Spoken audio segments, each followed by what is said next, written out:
my gosh, I love her vibe in that video. I love home births. I love home birth stories. One of the labor nurses I worked with had a home birth, and her telling the story was absolutely magical. I'm just the kind that wants to like flip ahead and make sure that everything turned out okay before I hear the home birth stories. That's right. I'm like a last page of the book reader before I hear her home birth stories, but I think they can be absolutely amazing. I can see why people pick them. I just don't know anything about them, and it's not a choice that I made for myself.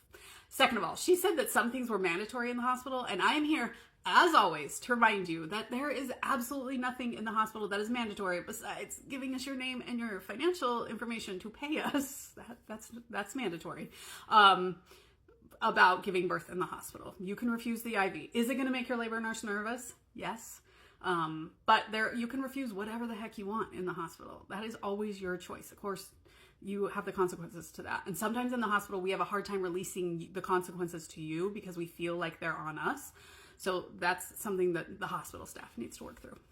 And to her third point, I have seen every single type of birth, C-section, induction, even a really long induction, be absolutely magical in the hospital. So don't think just because you're having XYZ type of birth that it's going to be kind of a slog and it's not going to be fun, because it can be absolutely amazing.